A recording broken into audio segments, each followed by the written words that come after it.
A gente estava falando sobre o campeonato de 2014, né? Certo. Você estava falando sobre o time.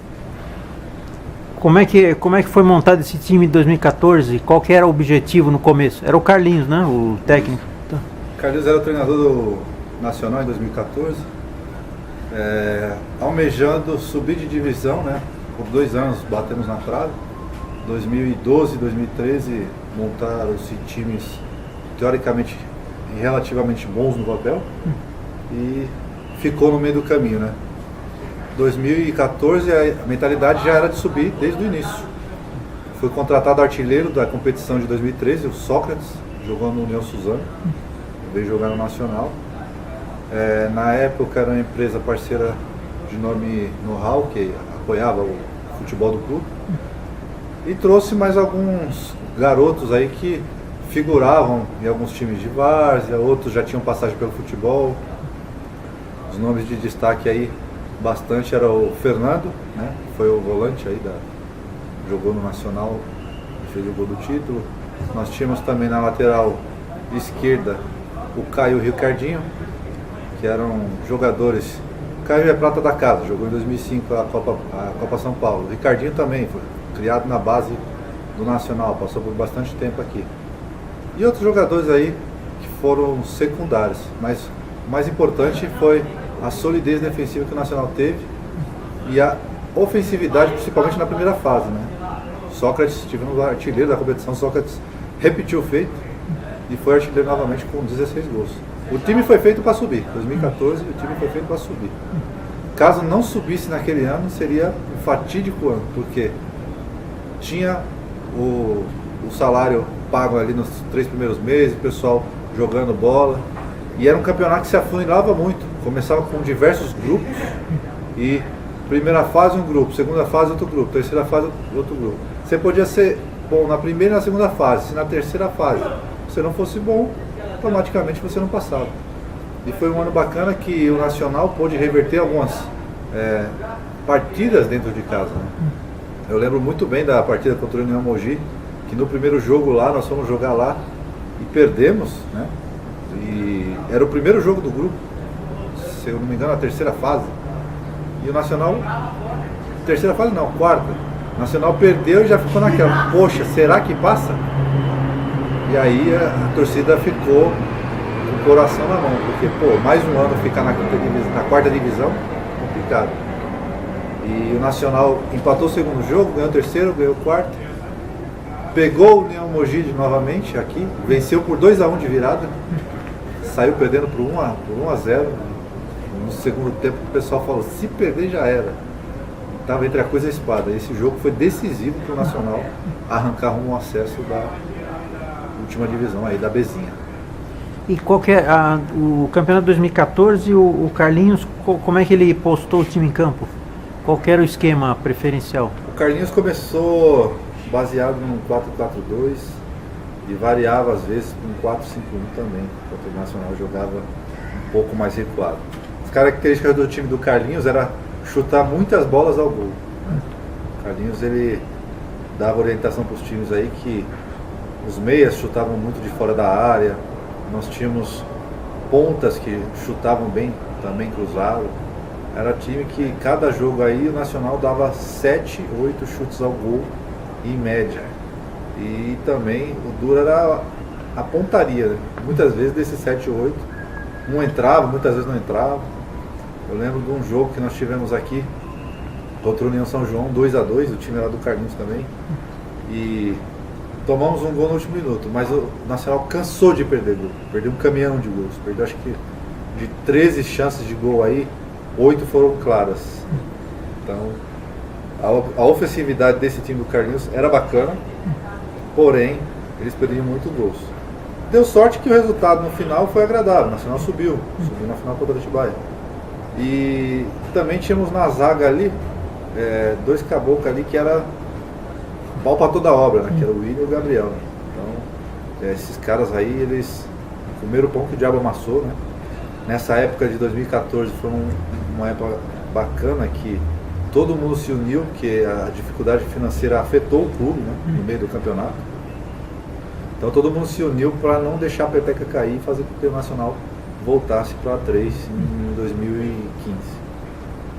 E você se lembra do time base, não? O time base era Carlão, lateral direito era o Thiago Câmara, né, Thiaguinho, como a gente conhece, Gabriel, William, Caio Mendes ou Ricardinho, de volantes nós tínhamos o Fernando, camisa 7 ali, agora não lembro muito bem se era o Edmar, o Mi era o camisa 10, tínhamos o Sócrates no ataque, tínhamos, quem mais que nós tínhamos? Bruno Silva, passou também, ajudou bastante, carequinha, veio do banco no começo, depois nos jogos finais estava voando. Bruno Silva que jogou conosco em 2011. Tinha o Dinda, lateral direito também, esqueci, Jonathan, a gente conhece ele como Jonathan, mas o apelido dele é Dinda. Carioca, que veio do Rio de Janeiro para agregar também, chegou na reta final do campeonato e agregou bastante.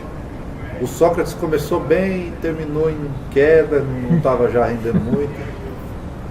E foi esse mais ou menos era o time do Nacional. Um time que o Carlinhos deu cara e conseguiu segurar aí durante o ano inteiro.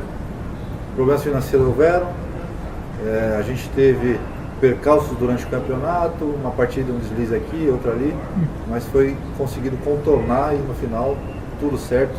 Campeão voltando para a A3 depois aí de 5 anos. 5 anos, literalmente no fundo do poço do Campeonato Paulista.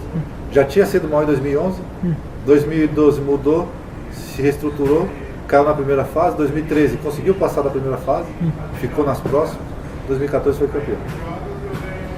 E, bom, a gente tem, o Nacional é interessante porque assim, em 3 anos, 2 acessos e 2 campeonatos, né? Não é pouca coisa não, né?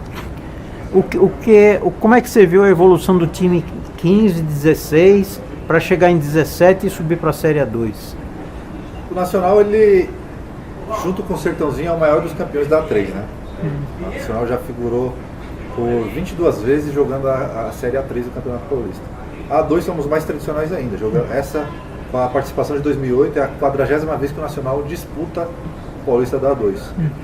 Então, a evolução se dá hoje no Campeonato Paulista conforme você obtém parcerias e você obtém bons jogadores, né? Não adianta você ter time só raçudo, não adianta você ter time só que jogador que vem da várzea. Você precisa mesclar um pouco de experiência dentro desse time. Isso o Nacional tem feito bem. Quando o Emerson Mi chegou ao clube, lá no ano de 2013, se não me engano, o Emerson Mi, ele já estava um jogador com a idade avançada para jogar, estava com seus 30 e poucos anos. Foi um jogador que deu liga para o clube, trouxe muita experiência, já tinha passagem no Japão, já tinha outras passagens para o clube daqui, como o Noroeste, como Marília. Então já começou a agregar daí, se tornando um líder junto com o Carlão na época, né? E ele veio de que time?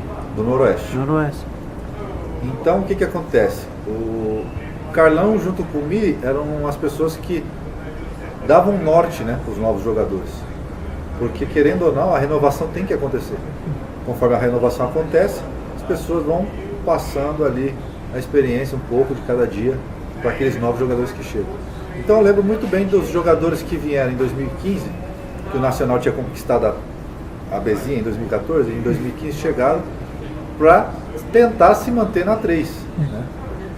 E o Nacional fez uma campanha razoável, ficando na 9ª colocação naquela época. Então o que aconteceu com o Nacional? O Nacional montou um time baseado numa espinha dorsal que tinha, que naquele momento era o Emerson, era o Carlão, aí trouxe o Jadson, trouxe o Michel, e eram jogadores que davam aquela espinha dorsal do Nacional para jogar o campeonato.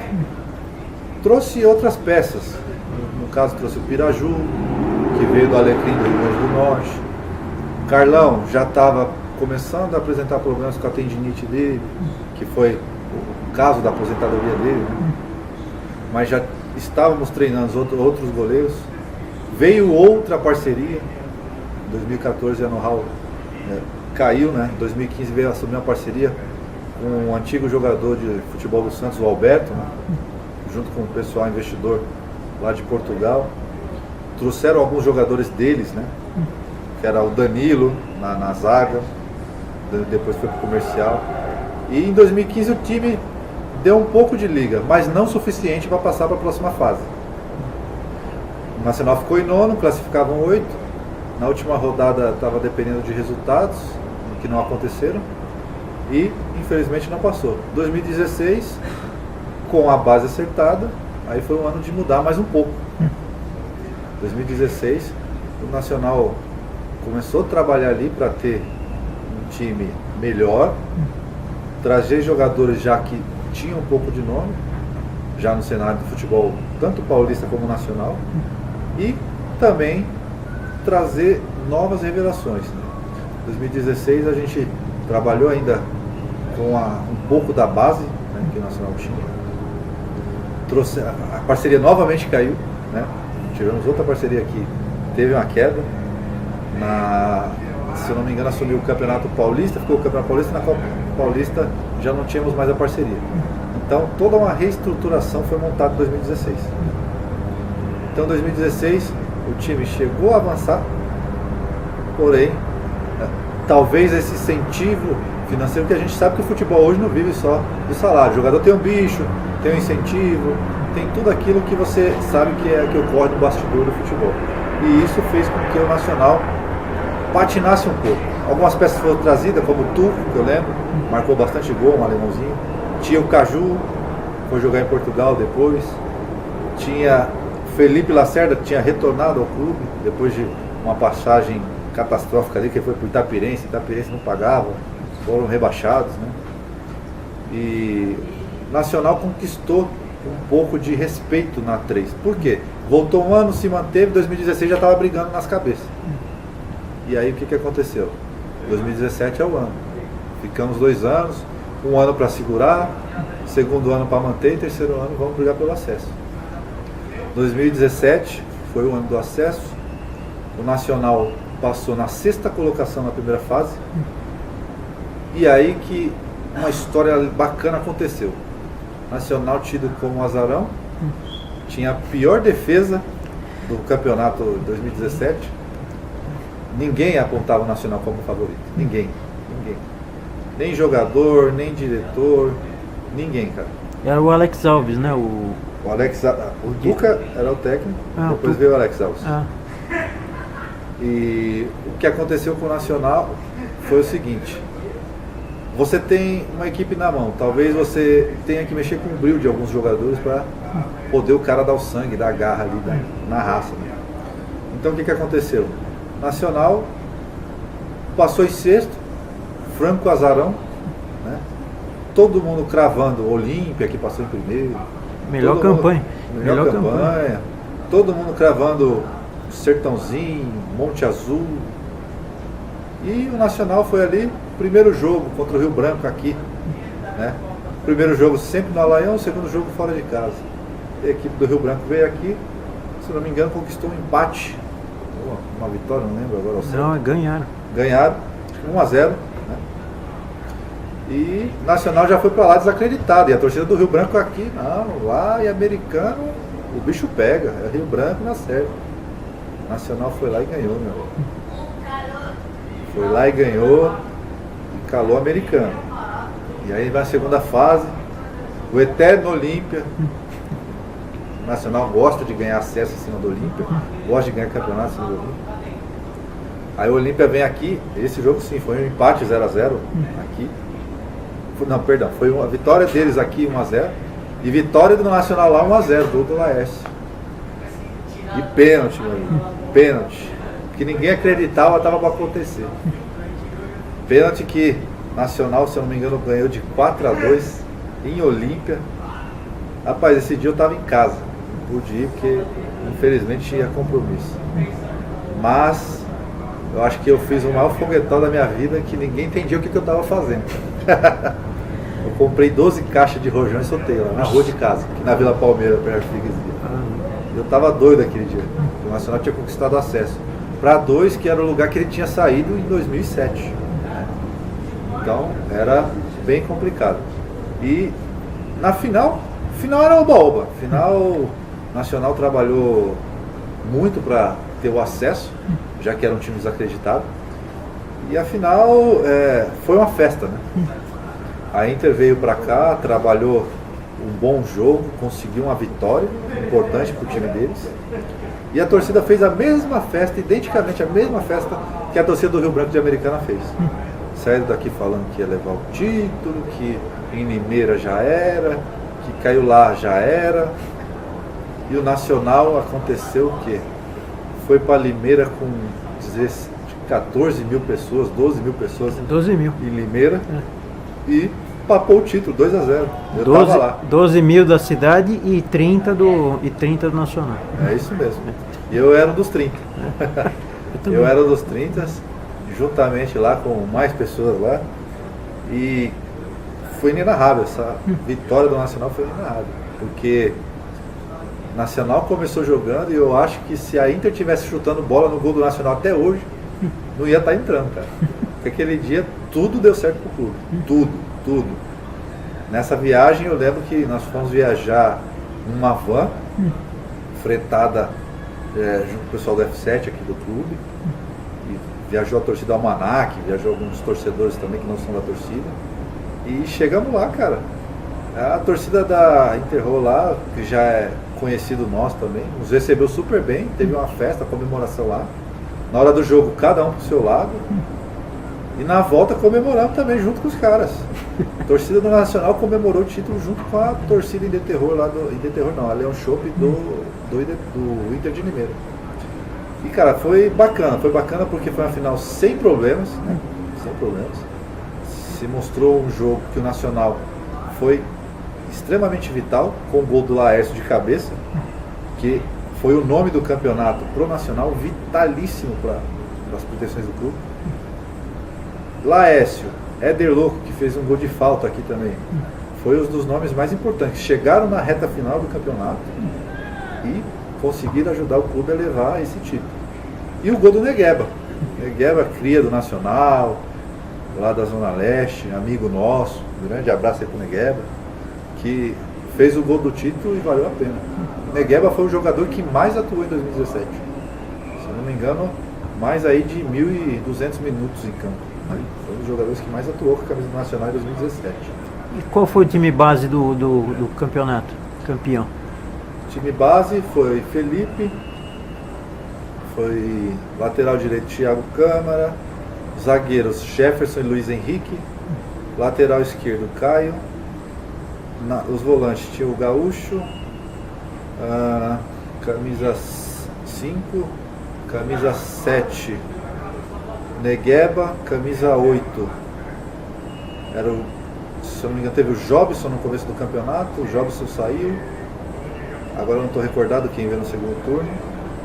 Camisa 9, nosso atacante era o Laércio, camisa 10 era o Mi, e camisa 11, Éder Louco jogou com a 11 no tempo, jogou com a 8, jogou com a 11, e no banco a gente tinha Maurício já veio na Copa Paulista. Tínhamos outro goleiro, se não me engano era o Matheus.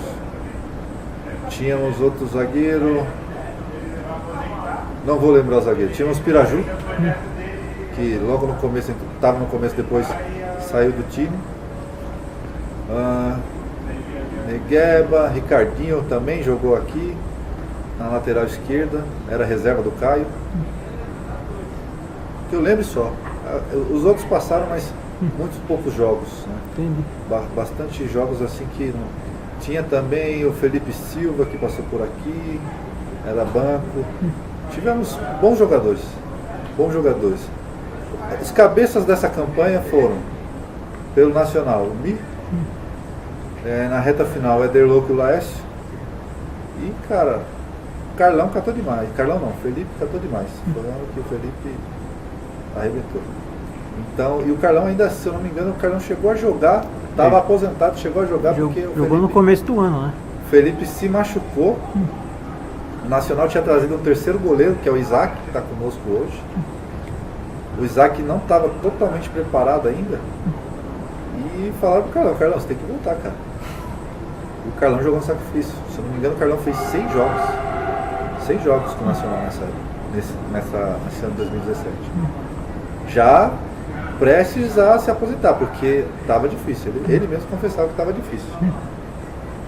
E você falou que você morou um tempo no Rio, né? Sim. Aí você veio para São Paulo, aí você se aproximou mais do time, né? Voltei a se aproximar, né? Porque você, lá, mesmo no Rio de Janeiro, você acompanhava tudo. Sim. Na medida do possível aí. Quando você veio para cá, você voltou para o time, né? Voltou para São Paulo e voltou a colaborar mais com o time, né? A tua ideia já era ser conselheiro do clube? O que você imaginava ser no clube? Bem, meu sonho, acho que desde moleque, independente de nacional ou não, eu tive uma vida muito pautada dentro de clubes aqui em São Paulo. No começo da história eu comentei que eu joguei no Regatas Tietê, passei por Hebraica, São Paulo, Palmeiras.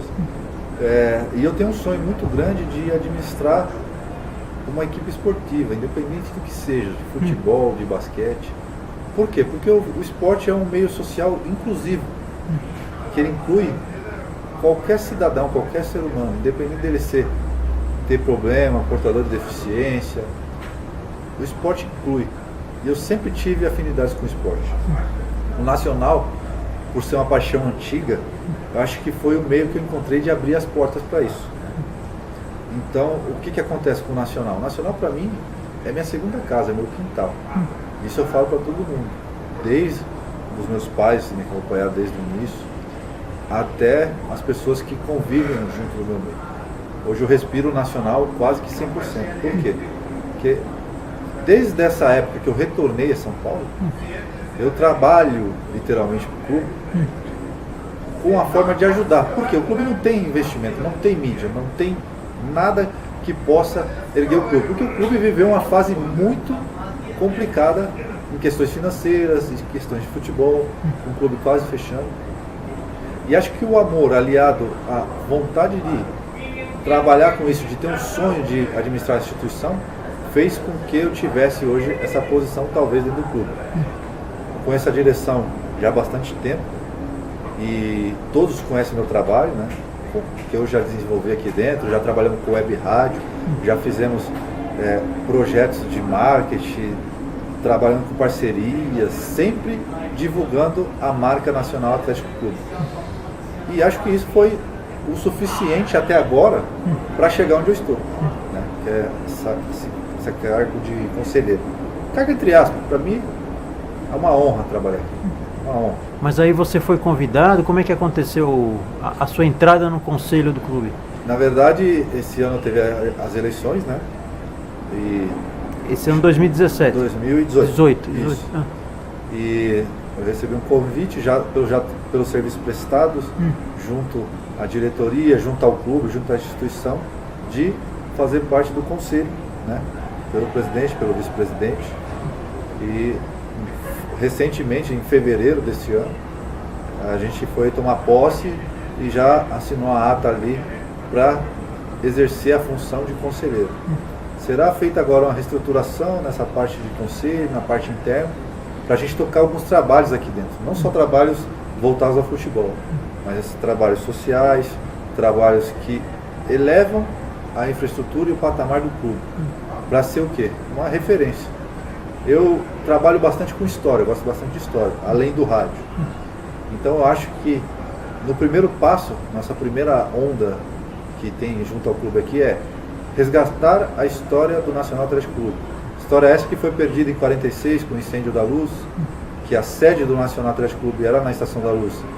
E junto naquele incêndio criminoso que aconteceu no ano de 46 em novembro, foi perdida muitas das histórias, né? História essa que está na mão de muita gente hoje, com alguns recortes de jornais, com fotos, ex-jogadores, ex-dirigentes. A gente quer trazer tudo para um lugar só e divulgar isso para todos aqueles que tiverem curiosidade e querer saber o que é o Nacional, ter um lugar para pesquisar de fontes fidedignas, né, disso, trabalhar com isso.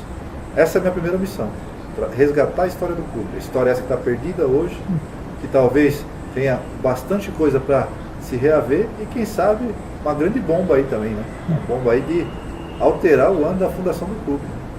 Quem sabe? Você faz, esse trabalho que você está falando inclui a questão da composição do memorial? Também. O que será o memorial do Nacional? O Nacional ele tem uma infraestrutura muito grande aqui na Barra Funda, São Paulo, né? E dentro dessa estrutura a gente possui alguns troféus que estão deteriorados, outros estão guardados, outros estão à mostra na sede administrativa. E nós queremos reunir todos esses troféus em um só lugar, né? Um só lugar dentro do clube, um lugar que tenha uma visibilidade, que tenha um acesso àquelas pessoas que vêm visitar o clube e conhecer a história. O Memorial nada mais é hoje que reunirmos todos os troféus do Nacional Atlético Clube, toda a história, e trazer para dentro de um lugar para que isso possa ser visitado e quem sabe temos um ponto de referência aqui em São Paulo, um ponto turístico, não só para o futebol, mas também para a ferrovia, porque pelo clube ser um clube ferroviário, temos bastante história que envolve as ferrovias em São Paulo. Nós aqui temos um vagão aqui no Nacional, um vagão que está restaurado parcialmente, precisava de algumas reforminhas pontuais, porém, para a história de São Paulo, que foi criada a partir das ferrovias, isso é rica, infinitamente rica essa história. Isso precisa ser resgatado. Talvez um trabalho de formiguinha, que não só eu consiga. Temos mais pessoas que ajudam nesse trabalho. Então, David, eu pretendo o quê? Daqui 2, 3 anos, a gente ter isso completo aqui dentro do clube. Que a gestão, literalmente, hoje vai até 2022. 2022, terá a nova eleição, e aí a gente sabe que a eleição dentro de clube, o meu trabalho vai ser feito. Eu ajudo no que eu posso. Agora resta saber se os próximos vão querer isso. Mas o que a gente preza é sempre pela instituição nacional Atlético Clube. Mas já existe um local assim imaginado para esse memorial? Provisoriamente aqui próximo da faculdade aqui atrás, próximo já do vagão mesmo. Mas isso aí tem que ser estudado, porque a gente poderia ter uma nova infraestrutura, dependendo da parceria, alguma coisa do tipo, ou usar a existente. Temos duas hipóteses, né? Isso precisa ser conversado, algumas coisas precisam ser vistas, os gastos que terão nisso.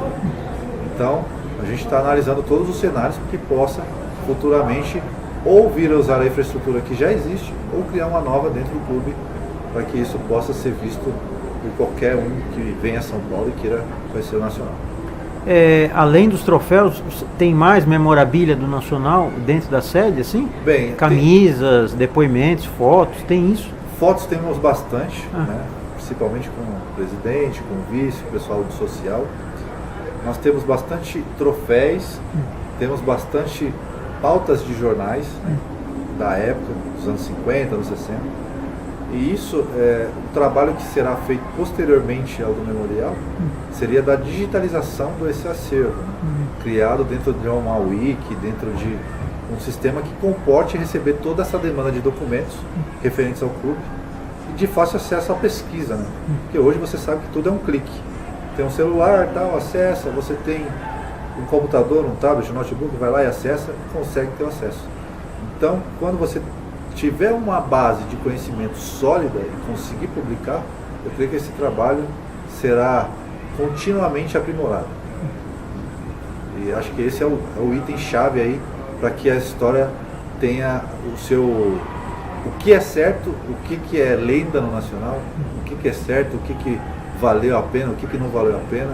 Acho que esse é o caminho certo. Depois disso, aí outras ações, aí envolve futebol, tentar reaver alguns esportes que aqui já foram esportes que já foram de muita prática, que é o caso do boxe, tênis de mesa.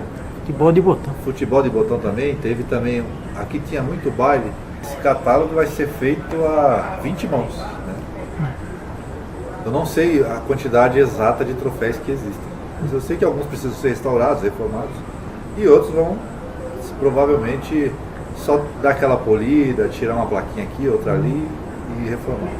Camisas do clube existem camisas dezenas de anos atrás, assim, ou a gente não tem? Se existir hoje é réplica, são réplicas. Sim. Réplicas feitas atualmente. Quem tem essas camisas provavelmente não venda, ou quem já vendeu, se tiver alguma coisa na internet, eu já vi algumas coisas de 88, camisas de 88, são coisas bem poucas mesmo, raríssimas. E tem um colecionador que o colecionador não deve vender. Então camisa para talvez remasterizar essas camisas hoje, precisariam pegar os modelos dos anos que o Nacional jogou com aquela camisa e refazer e moldurar. Talvez uma venda para ganhar algum fundo, para alguma coisa, mas eu creio que se tiver, é muito difícil você conseguir alguma pessoa que tenha essa camisa de 50, de 60. Não sei se o Lavorato tinha alguma coisa guardada quando chegou a conversar com ele nas entrevistas passadas, né? Mas são coisas que são itens de colecionador e são raros. Né? Agora, você falou da questão da recuperação da parte social do clube, né? Sim. Como se pensa fazer isso?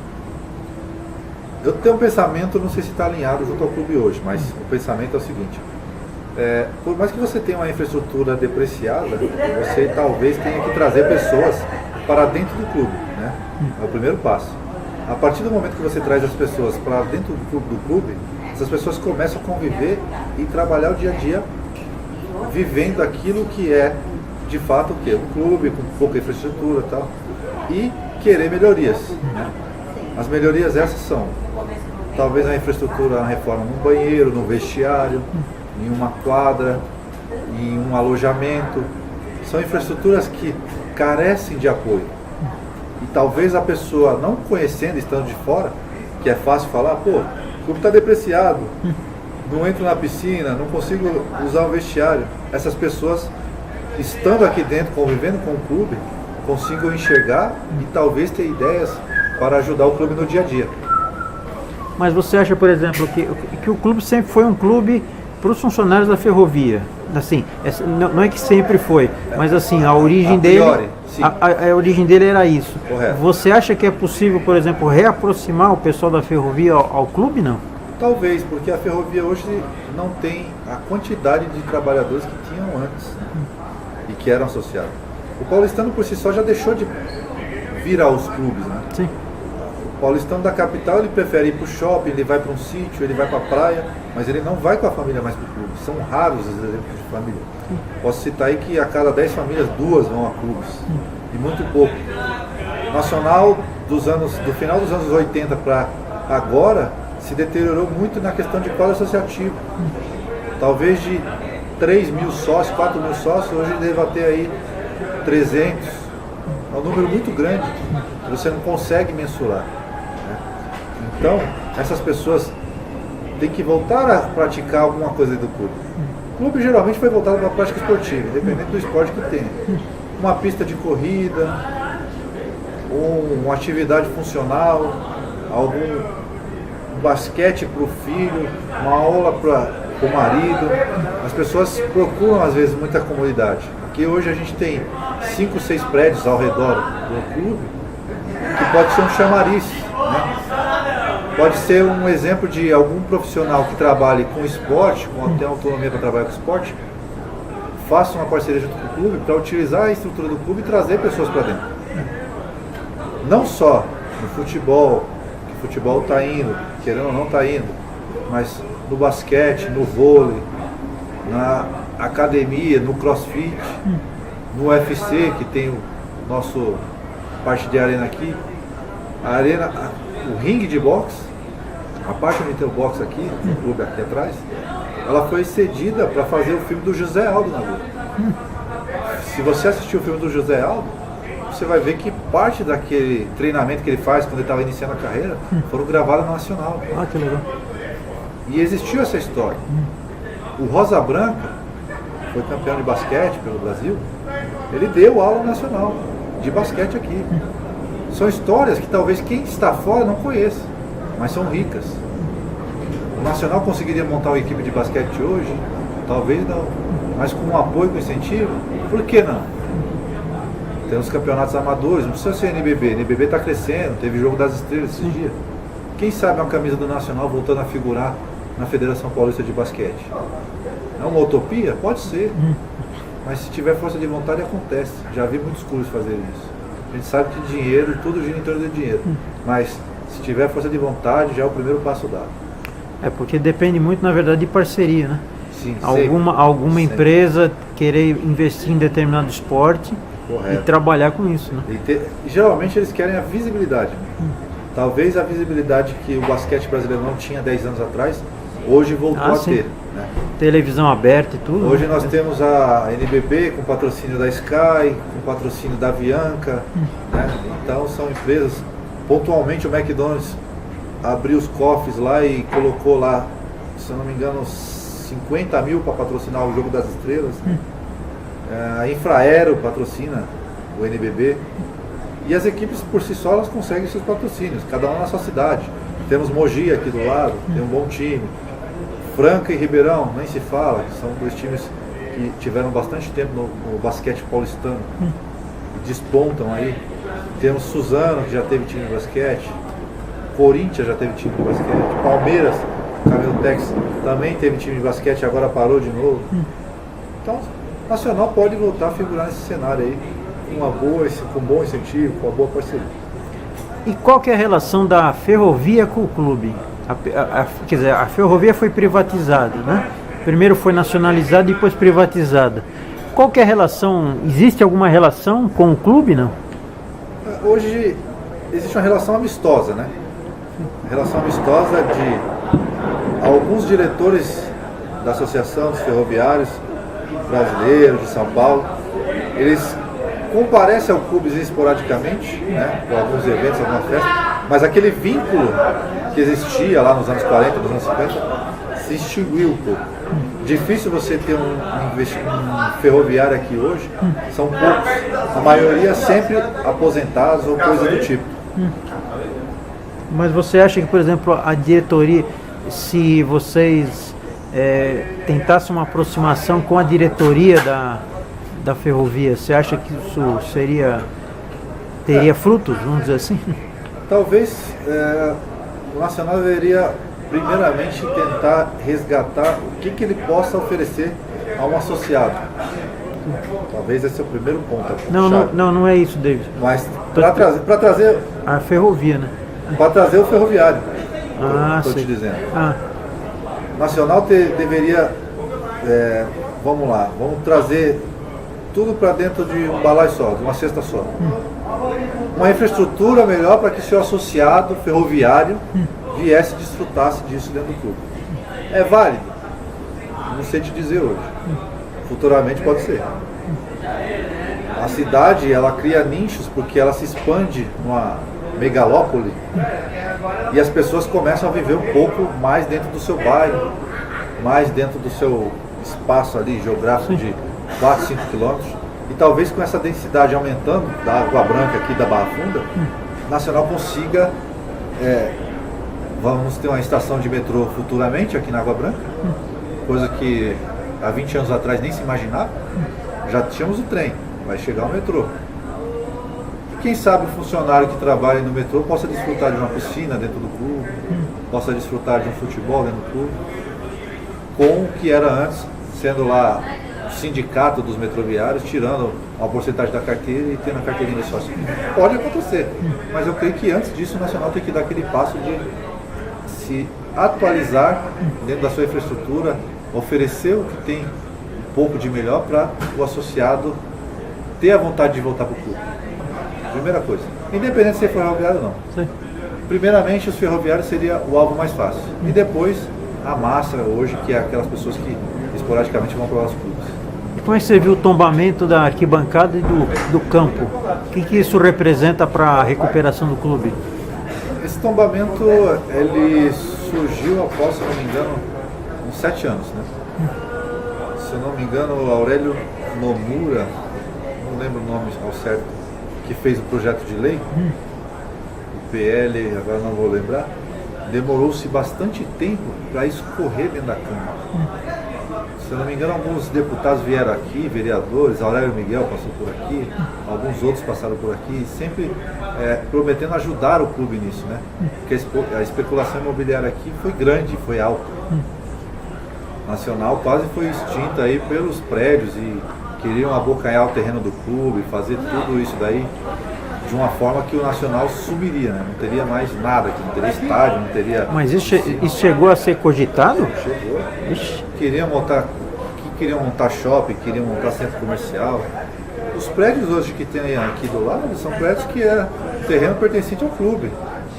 São terrenos que quando na época dos ingleses em São Paulo, que a ferrovia ainda não tinha virado a estatal, aqui era o campo de polo, o pessoal jogava polo. Pracideri, que jogou no Nacional nos anos 50, aprendeu a andar a cavalo aqui. Ele comentou isso nas conversas que eu tive com ele. Então, para você ver, o Nacional não era só isso que existe hoje, era muito mais.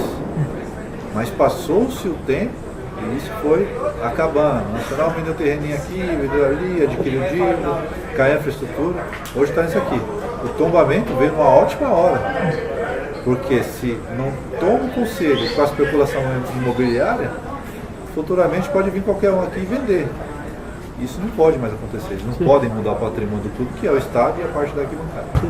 Mas o resto do clube ele pode ser tocado, né? Ou não? Pode ser tocado, de qualquer forma. O que está tombado é a parte do estádio Nicolau Lyon, que é lá na frente.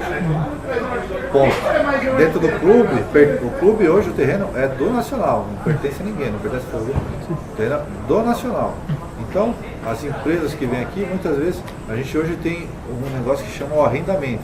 Né? Temos uma empresa que toca o F7, outra que toca a parte social, que são as quadras, outra que toca ali na frente o barzinho, que tem o estacionamento, a arena, então está um pouco fatiado.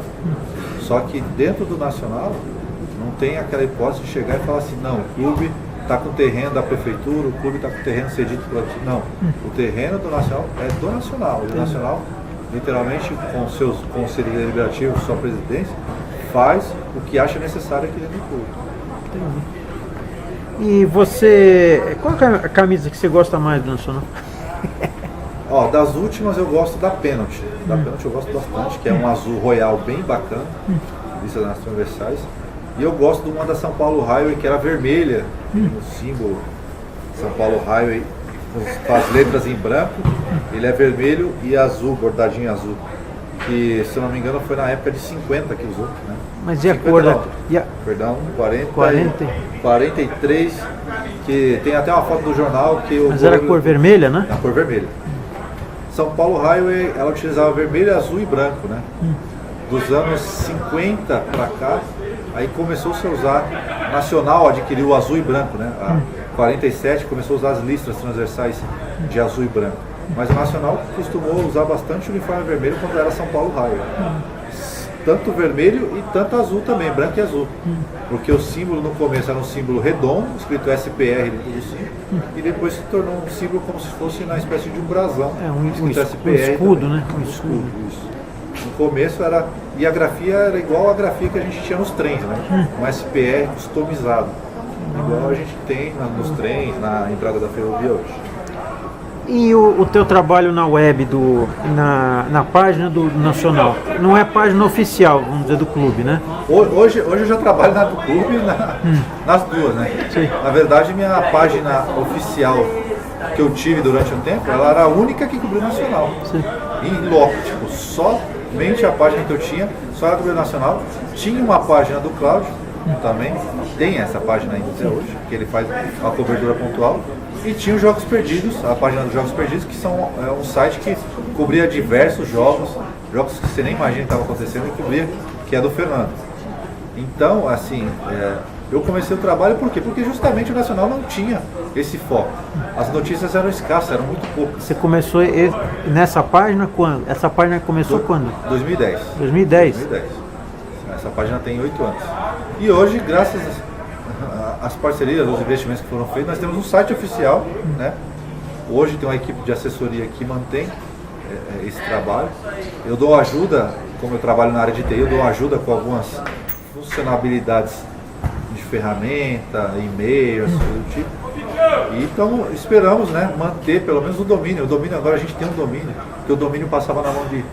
Era parceria com o domínio, outra parceria com outro domínio.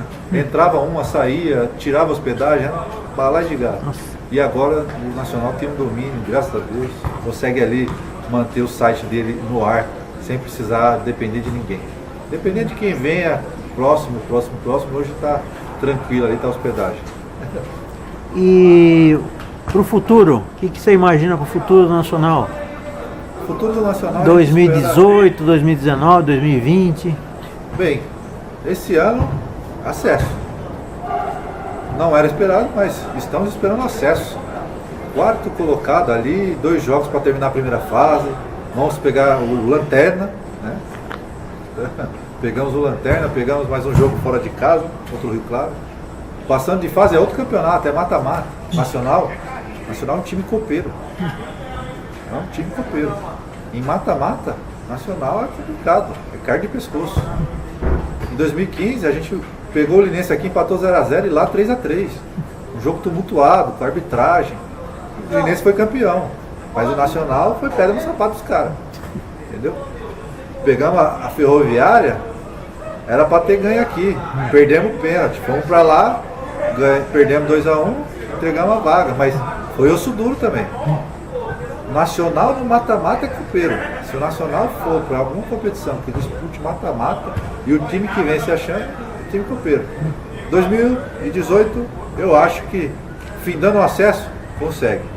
Eu tinha um pensamento no começo do campeonato que era, como subimos esse ano, e voltamos para 2 depois de muito tempo, e ano que vem é o centenário, que ficasse na 2 esse ano, fizesse a campanha mediana, não gastasse muito, pé no chão, campanha pé no chão, e em 2019, no ano centenário, almejar subir. Só que está batendo na porta. E se está batendo na porta, vamos tentar abrir a porta para poder subir lá para 1 e vamos galgar. Achar a chave dessa porta. Sim, com certeza. Vamos galgar aí para tentar um sonho, né, de consumo de 60 anos. Né? Um sonho de 60 anos aí que muitos torcedores não viram. 1959. Poucos dos que estão conosco hoje, que ainda vê jogo, viram isso.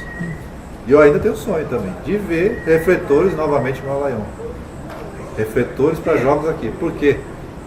Pan-Americano já teve aqui. Brasil não jogou aqui, mas a Argentina jogou aqui, o Chile jogou aqui, o Uruguai jogou aqui. Seleção brasileira de 86 treinou aqui. Portuguesa com Oswaldo Brandão já treinou aqui. Campo do Nacional era referência. Nicolau era referência. Na época que os maiores campos de São Paulo era Parque São Jorge e Nicolau Laion. Parque Antártico. Parque Antártico também? É. Onde vai ter jogo? Eram os 3 pontos principais. Não existia. Pacaembu estava sendo construído, Morumbi ia ser construído ainda. Tinha o Canindé, que não era a estrutura que é hoje, mas era a Ilha da Madeira. Com certeza. Então, o Nacional sempre foi referência, principalmente lá naqueles anos 50 e 60. Quando, afinal, que os refletores foram retirados? Essa data, para ser precisa, eu não tenho, tá? Mas nos anos 68, 69, ainda tem relatos de jogos à noite.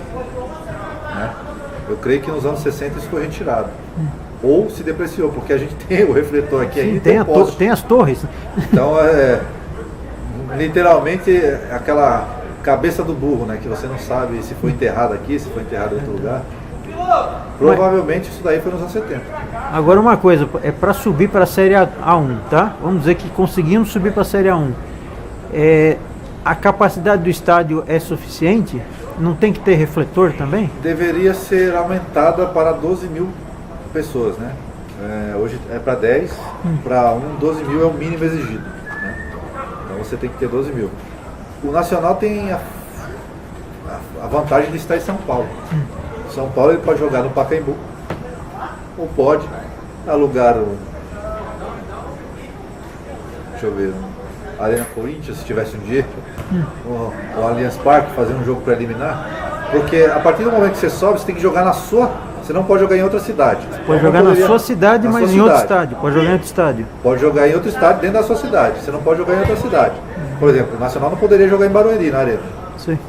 O Nacional não poderia jogar em Osasco, no Liberati.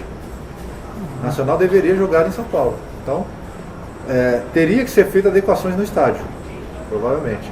Criação de assento, criação de infraestrutura de câmera, de vigilância, modernização ali, talvez das bilheterias, da área de entrada, coisas que demandam dinheiro. E talvez os refletores em si, né, não são necessariamente exigência, né? Você pode ter um jogo normalmente às 15 horas, mas creio que para dar mais visibilidade ao clube, o jogo à noite, independente se é A1 ou se é A2, o interessante seria os refletores. Porque é difícil você botar um jogo às 15 horas numa quarta-feira, que você tem 30, 40% da população trabalhando, do que colocar um jogo 8 horas da noite, que todos já saíram e você pode apreciar um jogo de futebol às 8 horas da noite, chegando na sua casa às 11. Ainda mais que o estádio é do lado do metrô. Sim, tem a facilidade de transporte, a facilidade de outras coisas. Então o Nacional consegue alinhar bastante coisa. Falta luz, falta ter luz no estádio. Literalmente uma luz no fim do túnel. Agora, finalmente, o seu David, que história é essa de dizer que ano que vem a gente não vai ter 100 anos de clube? De 100 anos de fundação. Essa história é uma história, que história é essa? Antiga. Né?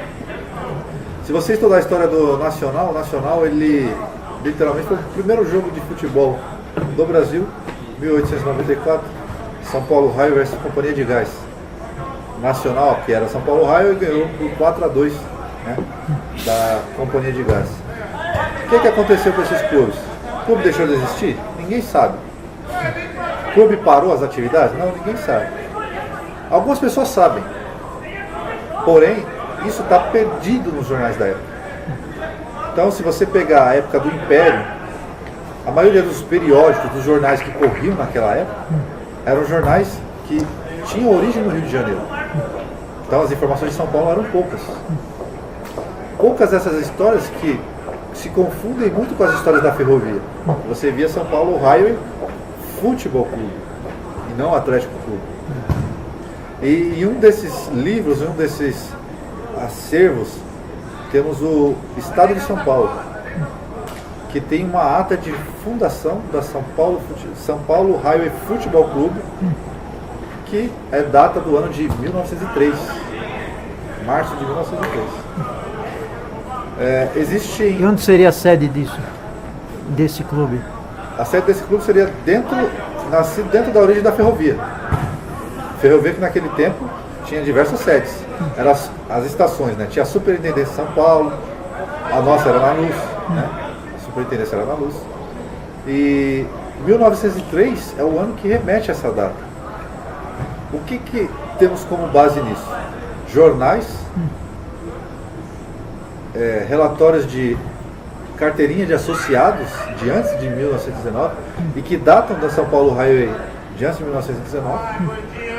E também a gente tem histórico de livros internacionais que contam a cultura brasileira de ferrovias, que é o livro de Martin Cooper, informando que o Nacional teria sido datado de 1903. O que nós estamos confrontando no momento, os pesquisadores? Informações da direção da São Paulo Highway Futebol Clube com a associação que foi fundada em 1919. Existiam pessoas que nas duas fundações estavam como tesoureiro, que é o caso do nome Salomão Correia. Né? Então, já temos materiais palpáveis para pedir isso, juntamente com o aval do clube, que também possui alguns documentos, de que essa data possa ser modificada. Mas e a fundação de 2000, e a ata de 1909? 1919. Não, e a de 9, não tem uma fala que foi fundada em 9? O que acontece é o seguinte, na Primeira Guerra Mundial, todas as instituições de origem inglesa pararam suas atividades. Então, independente de onde seja, Brasil, Argentina, onde tinha ações de origem inglesas, companhias atléticas, essas coisas, foram paradas. Então, meio que descontinuou-se, né, a prática esportiva dentro desse meio. Foi vetada a prática esportiva. Nós temos o caso também de, se eu não me engano, 1908, da gripe espanhola, que assolou também o país. Então, nesse tempo, a prática de esporte era quase nula. E os relatos são muito poucos. Eram fundadas as instituições, existiam alguns jogos corriqueiros que nós temos hoje como os amistosos, e posteriormente isso um grande período sem informação nenhuma. E é muito difícil de você adquirir esses relatos. Temos alguns que já provam alguma coisa. Porém, a data específica de fundação do clube não seria de 1919 como existem hoje, a oficial que existe hoje. Seria de 1903, remetendo a 16 anos. O Nacional não faria no ano que vem 100 anos, faria 116 anos. Mas será que seria correto mensurar o seguinte? Antes existia o São Paulo Hamilton Futebol Clube, Depois, em 19, ele virou São Paulo Railway Atlético Clube, é isso?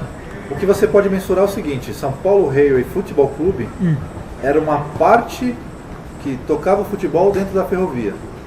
Atlético Clube foi quando se envolveu com mais esportes. Por quê? Porque não existia só futebol. Tinha o basquete, que chamava baloncesto na época, tinha o vôlei, o cricket, e a atlética nada mais é que globalizando todos os esportes que ocorriam naquele sistema, que era o sistema dos funcionários da São Paulo Railway. De futebol clube passou de ser futebol a Atlético Clube. Então, na verdade não é nem a junção. O futebol foi absorvido pelo Atlético Clube. Entendi. Então ele deixa de utilizar o UFC e passa a utilizar o AC no seu logo. E isso deve ter sido durante os anos pós-gripe espanhola e antes do encerramento das atividades devido à Primeira Guerra Mundial. E quando que o clube chegou nessa sede aqui, na sede da Barra Funda? Essa sede aqui foi um terreno doado por Arthur Owens. Se eu não me engano, o estádio foi construído em 1938. A sede, se eu não me engano, é de 25 ou 26. Tá? Tem alguns jornais e alguns recortes que eles mensuram, né, o valor do terreno, o terreno doado. E não era só isso, né? Era mais, como eu comentei antes, era o lado dos prédios, até a frente na Marquês de São Vicente, que hoje tem uma quadra, uma arena de futebol sintético.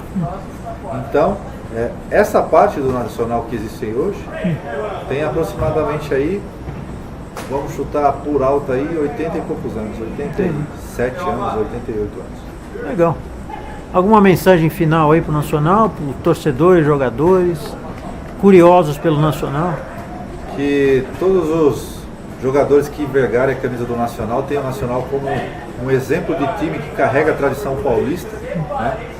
Que os torcedores que também desejam conhecer o Nacional, que o façam, que busquem nossas redes sociais, busquem o site do clube, busquem informações com aquele amigo que jogou com aquele parente e venham nos jogos, né? Venham nos jogos, e não somente os jogos, mas também venham aí acompanhar o dia a dia do clube, torcer aqui dentro, praticar seu esporte, e que possam ter aí o desejo de tornar o futebol paulistano o futebol mais forte. Não só lá com os times grandes, aquele lá já tem dinheiro, mas com o Nacional sendo absorvido por aquele torcedor família, por aquele torcedor que gosta do futebol raiz e que torça para as cores do Nacional. Obrigado. Muito bom, Sr. David.